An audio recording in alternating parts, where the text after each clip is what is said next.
Hello friends, जय Hind friend. आज इस क्लास में आपको हम बताने वाले हैं कक्षा 12 हिंदी का सबसे महत्वपूर्ण प्रश्न कौन सा, वो विकल्पित प्रश्न जो आपके बोर्ड एग्जाम में एक दो बार नहीं, ये कई बार आपके बोर्ड एग्जाम में पूछा हुआ है और हर सेट में पूछा गया था। आपको हम पे ट्रस्ट नहीं होगा ना, तो क्वेश्चन बैंक लिए होंगे ना पिछले साल, देख लीजिएगा कितना बार ये प्रश्न रिपीट हुआ है। बहुत इंपॉर्टेंट है। मात्र 5 मिनट समय निकाल कर इस वीडियो को पूरा देख लीजिए, आपको कुछ ना कुछ अंक तो पक्का हो ही जाएगा 101%। ठीक है, देखिए पहला प्रश्न है, आपका टाइम बर्बाद नहीं करेंगे और इस वीडियो को ना प्लीज अपने जिगरी मित्र के पास शेयर कर दीजिएगा, किसी के पास कीजिए यहाँ मत कीजिए। ठीक है, पहला प्रश्न है, बहुत इंपॉर्टेंट है, जो आपके बोर्ड एग्जाम में 10वें बार प्रश्न पूछा गया है। याद रखिएगा कि मेरी असफलताएं के लेखक कौन है। हम मजाक नहीं कर रहे हैं यार, आप लोग ट्रस्ट कीजिए कि मेरी असफलताएं ये कक्षा 10 से पूछता चला आ रहा है।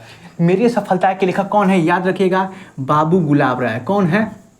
बाबू गुलाब राय। बहुत इंपॉर्टेंट है। अब देखिए एक प्रश्न और बनता है आपके बोर्ड एग्जाम में, समझिए, और बना भी और पूछा भी गया है कि मेरी असफलताएं ये बाबू गुलाब राय की कौन सी विधा है। बहुत इंपॉर्टेंट है, बहुत इंपॉर्टेंट है। याद रखिएगा आत्मकथा, जो मेरी असफलता है हम लिख नहीं रहे हैं, याद रखिएगा आत्मकथा विधा रचना है। साथ में कॉपी बनाते रहिए और सीरीज चलता रहेगा बहुविकल्प प्रश्न का। ठीक है, आप लोग जुड़ना मत भूलिएगा डेली। ठीक है, चलिए अगला है कि आवारा मसीहा के लेखक कौन है। 10वें बार से ऊपर प्रश्न पूछा गया है कि आवारा मसीहा के लेखक कौन है। याद रखिएगा विष्णु प्रभाकर। कौन है?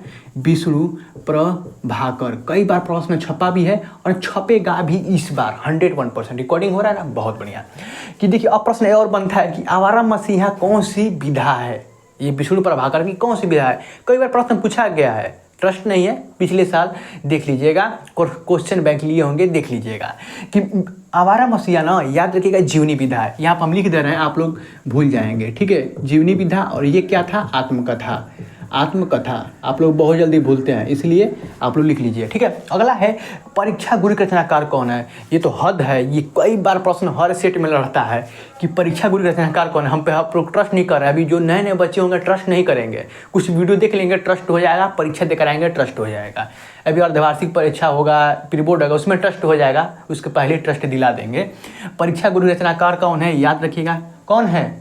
लाला श्रीनिवास दास। पहले नाम सुन रहे होंगे, थोड़ा दिक्कत होगा, 10-15 बार एक बार बोलेंगे लाला श्रीनिवास दास, जबान पे आ जाएगा। लाला श्रीनिवास दास, श्रीनिवास दास। ये आपको मजाक लग रहा होगा, मुझे पता है, और ये कई बार प्रश्न छपा भी है बोर्ड एग्जाम में, लाला श्रीनिवास दास। और एक प्रश्न और बनता है कि परीक्षा गुरु कौन सी विधा है, बना भी है, हम मजाक नहीं कर रहे हैं। परीक्षा गुरु जो है ना, ये उपन्यास विधा। और एक प्रश्न और बनता है, ये प्रश्न 10 लिखा हुआ है ना, 20 प्रश्न करा कर जाएंगे कि हिंदी का प्रथम मौलिक उपन्यास।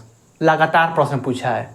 अब विद्या जो बच्चे खोल कर बैठे होंगे उनको पता होगा कि परीक्षा गुरु ये हिंदी का प्रथम मौलिक उपन्यास है। बहुत बढ़िया। अगला है ध्रुव स्वामिनी। ये कौन सी विधा है? नाटक। और याद रखिए ध्रुव स्वामिनी के लेखक हैं हमारे जयशंकर साहब जी। ठीक है, याद रखिएगा जयशंकर प्रसाद।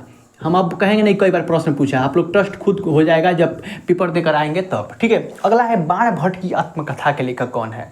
जो बाण भट्ट की आत्मकथा है ना, उसके लेखक हमारे हजारी प्रसाद द्विवेदी जी हैं। ठीक है, हजारी प्रसाद द्विवेदी। कई बार प्रश्न छपता है और छपेगा भी। ठीक है, याद रखिएगा, यहाँ पर जगह नहीं है तो आप लोग देख लीजिएगा, साथ साथ में लिखते रहिए, बाद में भूल जाता है। अगला है नागरिक प्रचारणी सभा के संस्थापक कौन है। नया प्रश्न है, 2-3 साल से छप रहा है और इस बार भी छपेगा, इसलिए लिए हैं कि नागरिक प्रचारणी एक सभा है, उसकी संस्थापक कौन है, स्थापना कौन किया था?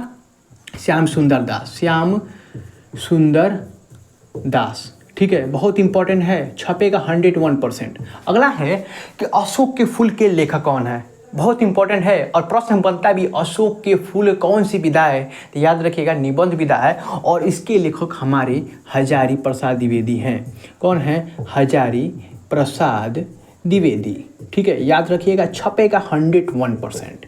अगला है कि पृथ्वीपुत्र, पूछिए मत, कई बार प्रश्न छपा है कि पृथ्वीपुत्र निबंध संग्रह ये कौन सी विधा है? निबंध। और इसके लेखक कौन है? वासुदेव शरण अग्रवाल। नाम तो पता ही होगा, वासुदेव शरण अग्रवाल। ठीक है,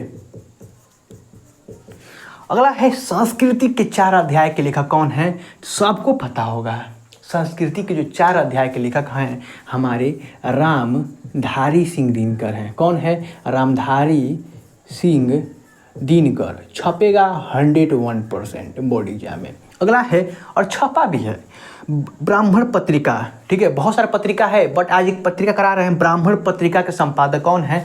याद रखिएगा प्रताप नारायण मिश्र, ठीक है। धीरे धीरे सब प्रश्न करा देंगे, एक भी प्रश्न छूटेगा नहीं, टेंशन मत लीजिए। और डेली सुबह 7 बजे इस चैनल पे टेस्ट आता है हिंदी का, आप लोग इसको अटेम्प्ट करते रहिएगा, ठीक है। पिछले साल का वो सिर्फ टेस्ट लेते हैं जो पिछले साल पूछा गया है। साहित्य और समाज के लेखक कौन है? बहुत इंपॉर्टेंट प्रश्न है, इसका उत्तर आपको कमेंट में देना है बट हम बता दे रहे हैं, आप लोग जरूर दीजिएगा। कौन है? प्रोजी सुंदर रेड्डी। कौन है? प्रोजी सुंदर रेड्डी। बहुत इंपॉर्टेंट है, छपेगा 101%। और इसको स्क्रीनशॉट ले लीजिए और कॉपी में अभी उतार लीजिएगा। उतार मतलब लिख लीजिएगा, आप लोग भाषा में बोलते हैं तो इसलिए वही भाषा का प्रयोग कर दिए। और ये वीडियो को ना 100 लाइक तो पहुंचा दीजिएगा, ये टारगेट है। और अपने जिगरी मित्र के पास शेयर कर दीजिएगा, आप लोग करते नहीं हैं, प्लीज़ कर दीजिएगा। और आप कमेंट जरूर कीजिएगा कि आगे वीडियो बनाना चाहिए कि नहीं बनाना चाहिए, ठीक है। मिलते हैं अगली वीडियो में, तब तक के लिए जय हिंद जय भारत।